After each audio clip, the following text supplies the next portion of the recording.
Banjarmasin berstatus tanggap darurat Ratik hingga 31 Juli 2025. Status ini diterapkan sesuai surat pernyataan tanggap darurat Ratik tahun 2025 oleh Wali Kota Banjarmasin tertanggal 3 Februari 2025. Keluarnya surat pernyataan tersebut berdasarkan surat keputusan Menteri Lingkungan Hidup Wan Kehutanan Republik Indonesia tanggal 24 Desember 2024.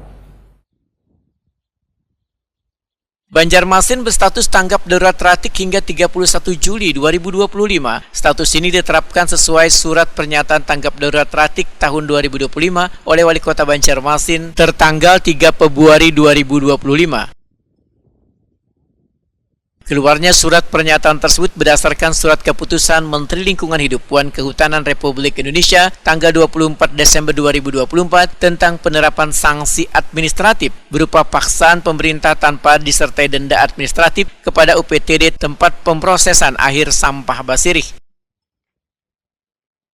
Menanggapi permasalahan ini, Kepala Dinas Lingkungan Hidup Banjarmasin Alip Yospahlop, Wahitakuni Prima TV malam Kamis 5 Februari 2025 membedakan pembuangan Ratik dari Banjarmasin untuk sementara dialihkan ke TPA Regional Banjarbakula di Banjarbaru.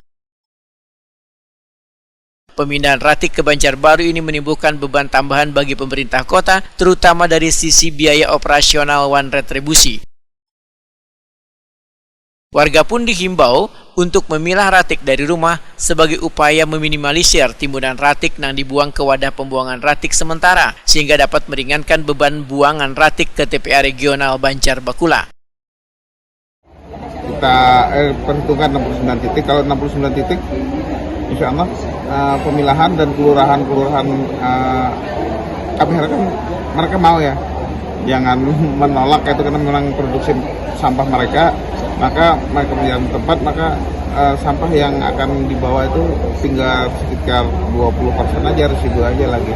Jadi tuntas gitu nah kalau memang kelurahan. Jadi kemudian untuk sampah-sampah untuk mereka, hotel, restoran dan kafe, kemudian juga pasar, kalau pasar mengelola sendiri dan ini kan mereka siap gitu melakukan untuk pemilahan dan pengolahannya di masing-masing dan bekerjasama dengan untuk sisa-sisa makanan dan lain-lain untuk kawan-kawan di baik yang berkecimpung di sampah-sampah organik. Alip Yospahlop memadakan pemerintah kota berencana memperluas jaringan depo Ratik di kawasan Jalan Petran, Banjarmasin Timur serta mengidentifikasi 5 lokasi lain yang berpotensi untuk dibangun depo baru.